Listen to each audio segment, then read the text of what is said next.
विद्यार्थी मित्रांनो, आपण प्रकरण दुसरे पाहत आहोत. दुसऱ्या प्रकरणाचं नाव आहे काय आहे किंवा आहे काय, कळते कसे आणि करायचे काय. यामध्ये आपण तत्वज्ञान आणि संस्कृती या विषयावर चर्चा केली. तत्वज्ञान आणि संस्कृती याविषयीच्या नोट्स मी तुम्हाला दिलेल्या आहेत. आज आपण तत्वज्ञानाच्या मुख्य शाखा, तत्वज्ञानाच्या शाखांवर चर्चा करणार आहोत. तर तत्वज्ञानाच्या शाखा यामध्ये तत्वज्ञानाच्या प्रमुख 3 शाखा आहेत.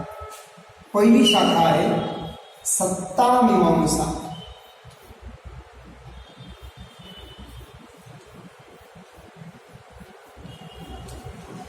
दुसरी शाखा आहे ज्ञानमीमांसा.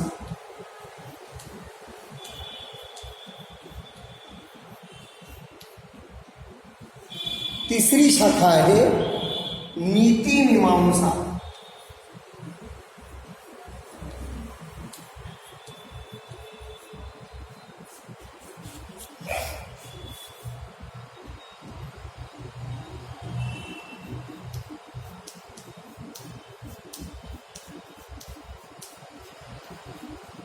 आणि ह्या तत्वज्ञानाच्या प्रमुख 3 शाखा आहेत. पण मात्र तत्वज्ञानाच्या आणखी 2 शाखा दिसून येतात. त्यामध्ये आहे तर्कशास्त्र आणि 5वी शाखा आहे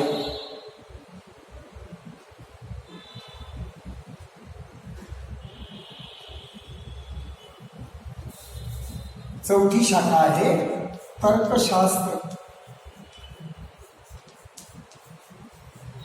आणि 5वी शाखा आहे सौंदर्यमीमांसा.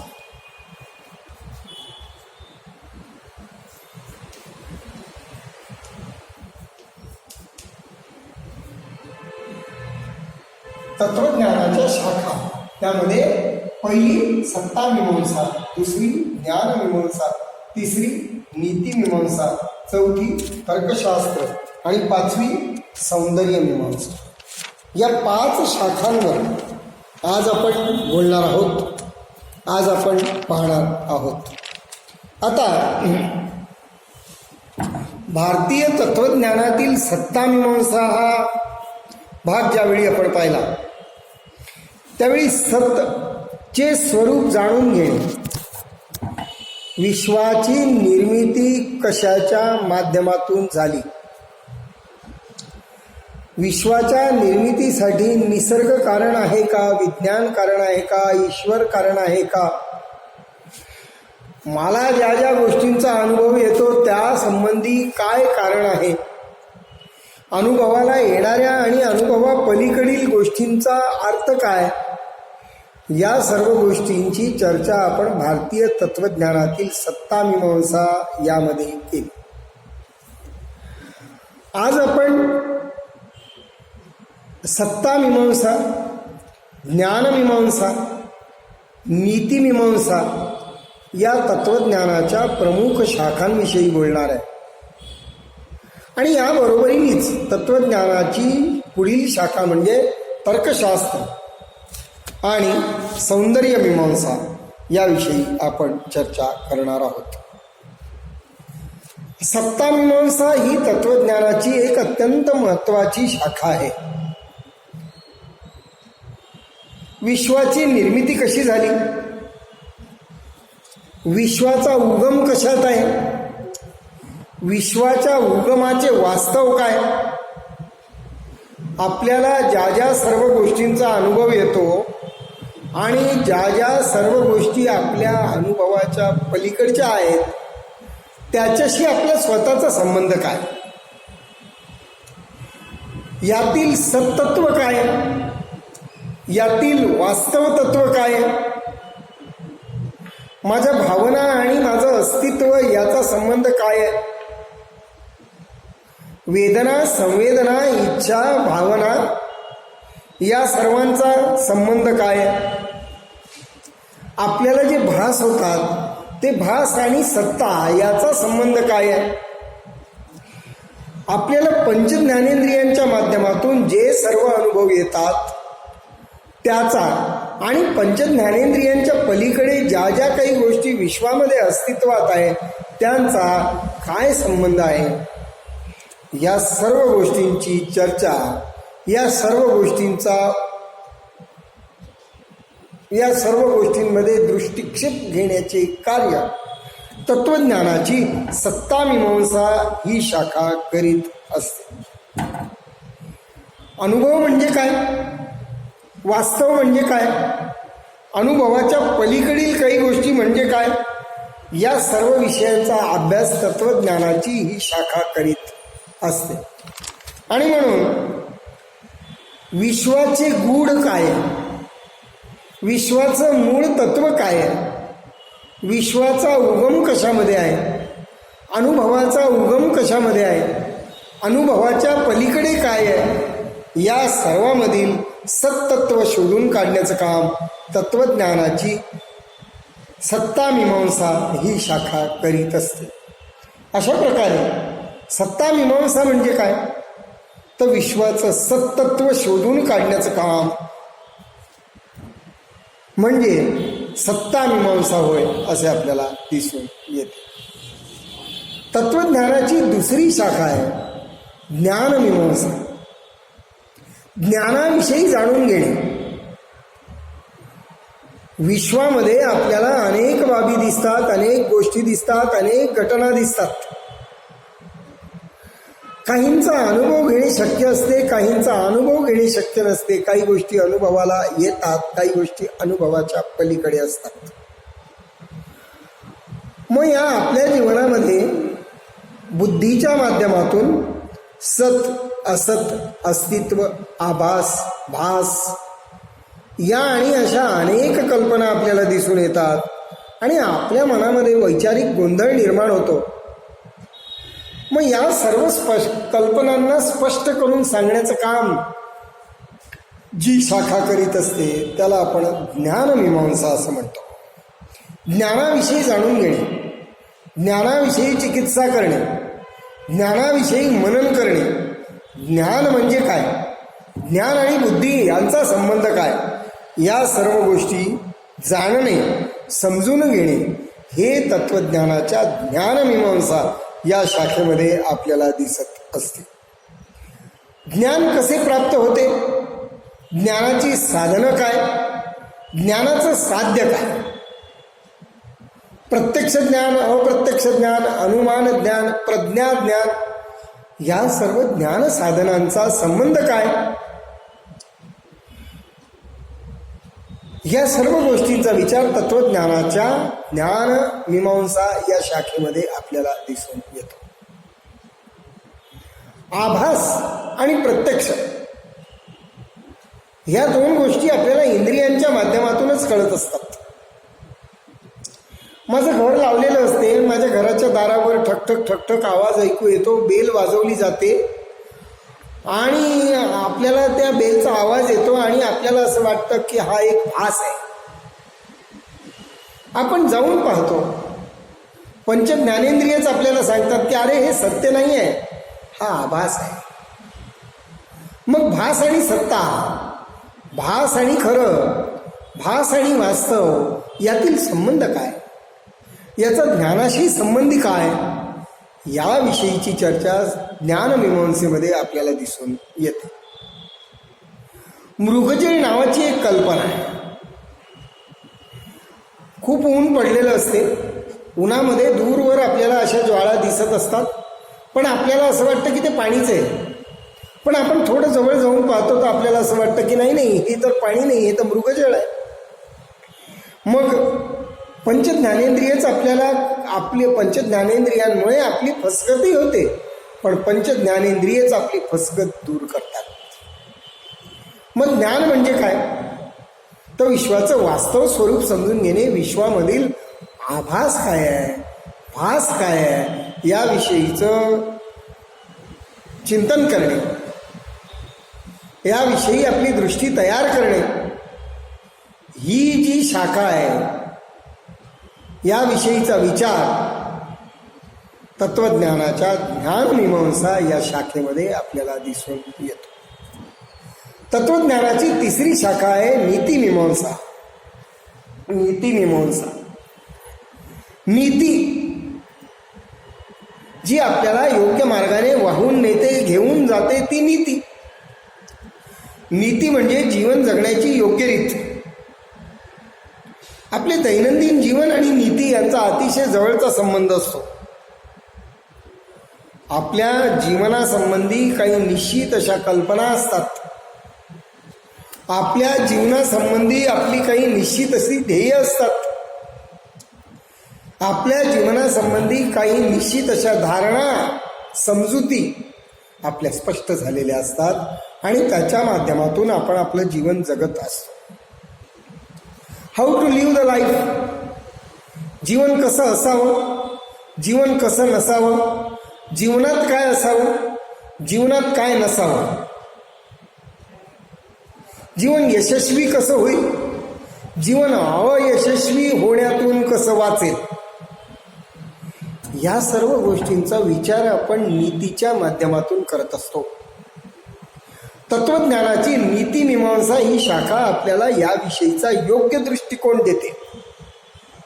आणि या सगळ्या गोष्टी ज्या आहेत विश्वामध्ये, ज्या ज्या नीतिमीमांसेशी किंवा नीतीशी संबंधित बाबी आहे त्यावर चर्चा करणे, त्यावर मार्गदर्शन करण्याचं काम तत्वज्ञानाची नीतिमीमांसा ही बाजू आपल्याला करत असते. विश्वामध्ये जे जे जीव आहेत, विश्वामध्ये ज्या ज्या गोष्टी अस्तित्वात आहेत त्या सर्व गोष्टींना जीवन जगण्याचा अधिकार आहे. मला कोणाला आनंद देता येत नसेल तर दुःख देण्याचा अधिकार नाही, याला आपण नीती असं म्हणतो. मी आनंद देऊ शकलो नाही तर चालेल पण मी दुःख दिलं नाही पाहिजे, याला आपण नीती असं म्हणत असतो. आणि नीतिमीमांसा म्हणजे नीतीच्या या गोष्टी संबंधीची चर्चा नीतिमीमांसेच्या या शाखेमध्ये होत असते.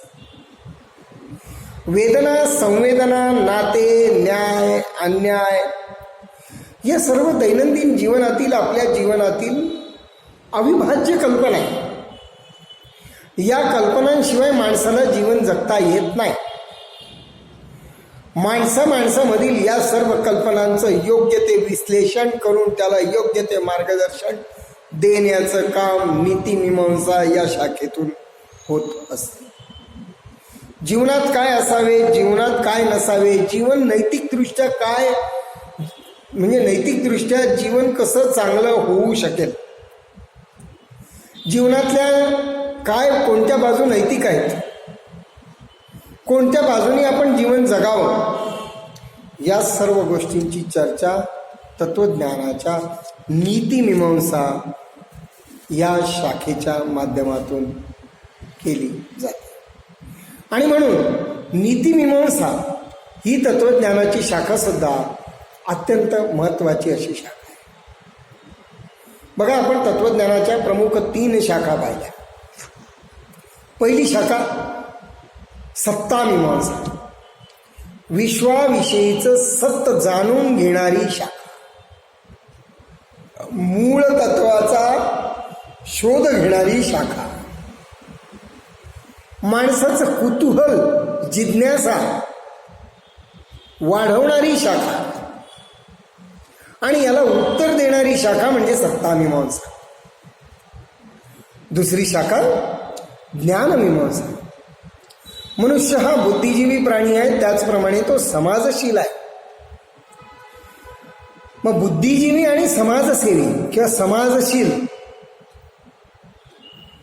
याचा केंद्रबिंदू ज्याच्या माध्यमातून आपल्याला कळतो तो आहे ज्ञान. कारण ज्ञानाच्या माध्यमातून आपल्याला जीवन जगावे लागते आणि ज्ञान आणि बुद्धी यांचा अत्यंत जवळचा संबंध आहे. ज्ञानाविषयी जाणून घेण्याचं काम तत्वज्ञानाच्या ज्ञानमीमांसा या शाखेमध्ये केलं जातं. आणि तिसरी शाखा आपण पाहिली नीती किंवा नीतिमीमांसा. नीतीविषयी जाणून घेणे, जीवनात काय असावं, जीवनात काय नसावं, काय करावं, काय करू नये, याविषयी जाणून घेणे, समजून घेणे, समजून उमजून व्यवहार करणे, नैतिकदृष्ट्या काय चांगलं आहे, नैतिकदृष्ट्या काय चांगलं नाही, याविषयीचा सर्वसमावेशक दृष्टिकोन आपल्याला नीतिमीमांसा या शाखेतून मिळत असतो. या 3 शाखेच्या बरोबरीने चौथी शाखा आहे तर्कशास्त्र. सत्तामीमांसा, ज्ञानमीमांसा, नीतिमीमांसा या 3 तत्वज्ञानाच्या ज्या महत्वाच्या शाखा आहेत, याबरोबर तर्कशास्त्र आणि सौंदर्य मीमांसा ही सुद्धा अत्यंत महत्वाची शाखा आहे. तर्कशास्त्रामध्ये अनुमान येतं आणि जीवनामध्ये अनुमान किंवा तर्क हा तेवढाच महत्वाचा आहे जेवढा प्रत्यक्ष ज्ञानाचा आपल्या जीवनामध्ये संबंध असतो. प्लेटो आणि प्लेटोचा शिष्य ॲरिस्टॉटल, तर यामध्ये ॲरिस्टॉटलला तर्कशास्त्राचं जनक म्हटलं जातं. ॲरिस्टॉटल हा ग्रीक तत्वज्ञ तर्कशास्त्राचा जनक होता. मध्ययुगीन काळामध्ये जे तत्वज्ञान आपण अभ्यासलं, त्या तत्वज्ञानावर तर्कशास्त्राचा प्रभाव होता. जुन्या काळामध्ये तर्कशास्त्राला विचारांचं शास्त्र असं म्हटलं होतं. पण अनुमान करणे, विचार करणे, आपले विचार स्पष्टपणे सांगणे, त्यातील दोष कसे नाहीसे करता येतील, या संबंधी तत्वज्ञानाची तर्कशास्त्र ही शाखा प्रामुख्याने विचार करते. आणि म्हणून तर्कशास्त्राला तर्कप्रधान विचारांचे शास्त्र असं म्हटलं. आपल्या विचारांमध्ये सुसंगती आणण्याचे काम तर्कशास्त्र करत असते. इतरांचे विचार समजून घेणे, त्यांच्या विचारामधील विसंगती नाहीशी करणे, आपल्या विचारांमध्ये सुसंगती आणणे, सुसंगतपणे आपले विचार स्पष्ट करणे, हे तर्कशास्त्राचं प्रमुख उद्दिष्ट आहे. आपण विचार करतो, आपल्या विचारामधील योग्यता तर्कशास्त्राच्या माध्यमातून सिद्ध होत असते आणि आपल्या विचार क्षमता वाढवण्याचं काम, विचारांना सुसंगतपणे मांडण्याचं काम तत्वज्ञानाची तर्कशास्त्र ही शाखा करीत असते. आणि म्हणून तर्कशास्त्र हा सुद्धा तत्वज्ञानातील अत्यंत महत्त्वाचा भाग आहे. आणि म्हणूनच तर्कशास्त्राला तत्वज्ञानाची एक शाखा असं म्हटलं गेलेलं आहे. 5वी आणि महत्त्वाची आणि शेवटची शाखा सौंदर्य मीमांसा. तत्वज्ञानाची अत्यंत महत्त्वाची शाखा आहे, ज्याला असं म्हणू की सौंदर्य मीमांसा. सौंदर्याशिवाय माणसाचं जीवन नाही. मनुष्य, प्राणी आणि सौंदर्य यांचा अत्यंत जवळचा संबंध असतो. Man is a social animal. मनुष्य हा बुद्धिजीवी प्राणी आहे, तो समाजशील आहे. मग समाजशील असताना त्याला हे बघावं लागतं की मी दिसतो कसा, मी असतो कसा, माझे विचार कसे असावे, माझे विचार कसे नसावे, मी काय घालावं, मी काय घालू नये, माझा पेहराव कसा असावा, माझं खानपान कसं असावं. आणि या सर्व गोष्टींमध्ये सौंदर्य मीमांसा आपल्याला दिसून येते. सौंदर्य दिसून येते. मला हे आवडतं, मला ते नाही आवडत, मला हा रंग आवडतो, मला तो रंग नाही आवडत, मला जास्त दागिने नाही आवडत, मला हे खायला आवडतं, मला ते खायला नाही आवडत. या सगळ्या गोष्टींमध्ये सौंदर्यविषयक दृष्टिकोन दिसून येतो. मग आपले खाणे पिणे, जगणे, आवडी निवडी, आपला पेहराव, या सर्वांमध्ये सौंदर्य असतं.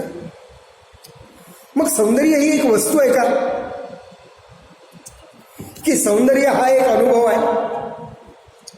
सौंदर्य व्यक्तिनिष्ठ असते का, की सौंदर्य वस्तुनिष्ठ आहे? सौंदर्य मीमांसा या शाखेमध्ये हा सर्व विचार तत्वज्ञानामध्ये दिसून येतो. सौंदर्य मीमांसा ही तत्वज्ञानाची शाखा 18व्या शतकामध्ये उदयाला आली. एरिस्टॉटल आणि प्लेटो किंवा प्लेटो आणि एरिस्टॉटल या गुरु शिष्यांनी सौंदर्य मीमांसा या शाखेमध्ये अत्यंत मोलाची आणि विचारांची भर घातलेली आपल्याला दिसून येते. कला, निसर्ग, संगीत, गायन, वादन, नृत्य, साहित्य, शिल्प या सर्वांमध्ये सौंदर्य दडलेलं आहे. आणि या सौंदर्याचा विचार करतच मनुष्य जगत असतो. या सौंदर्याच्या दृष्टिकोनातूनच माणूस जगत असतो. या सौंदर्याचा तो आस्वाद घेत असतो. व्यक्ती हा सौंदर्याचा निर्माता असतो. सौंदर्याविषयी प्लेटो आणि एरिस्टॉटल यांनी असं म्हटलं आहे की सौंदर्याचं अस्तित्व कुठल्याही व्यक्तीवर किंवा अनुभवावर अवलंबून नसते, तर वस्तूची रचना आणि त्यातील प्रमाणबद्धता यावर सौंदर्य अवलंबून असते. प्रत्येकाच्या जीवनामध्ये सौंदर्य हा भाग अत्यंत महत्त्वाचा आहे. आणि तत्वज्ञान सौंदर्य यावर विचार करते. आणि म्हणून तत्वज्ञानाची सौंदर्य मीमांसा ही सुद्धा शाखा अत्यंत महत्त्वाची आहे. भारतीय परंपरेमध्ये कला आणि सौंदर्य यांचा जो विचार झालेला आहे, तर त्याचा मूलभूत ग्रंथ आहे भरतमुनींचं नाट्यशास्त्र. भरतमुनींनी सौंदर्य आणि त्याचा विचार करताना रस आणि भाव याचा विचार प्रमुख मानला आहे. बघा, हा जो आपला चेहरा आहे ना, तर या चेहऱ्यावर अनेक भाव निर्माण होतात. हसलं की गोड भाव, डोळे वटारले की वेगळे भाव, रडण्यातून वेगळे भाव. मग या ज्या भावना आपल्या चेहऱ्यातून प्रकट होतात, ह्यामध्ये सुद्धा सौंदर्य दिसून येते. रस आणि भाव हे भरतमुनींच्या नाट्यशास्त्राचा महत्त्वाचा भाग आहे. आणि त्यानंतर अभिनवगुप्त आणि आनंदवर्धन यांनी सुद्धा भारतीय परंपरेमध्ये किंवा सौंदर्य मीमांसेमध्ये अत्यंत महत्त्वाची भर घातलेली दिसून येते. एकूणच सौंदर्यांचा जर विचार केला तर भारतीय तत्वज्ञान, भारतीय जनमानस किंवा एकूणच सर्व ठिकाणी जर माणूस आणि सौंदर्य यांचा विचार केला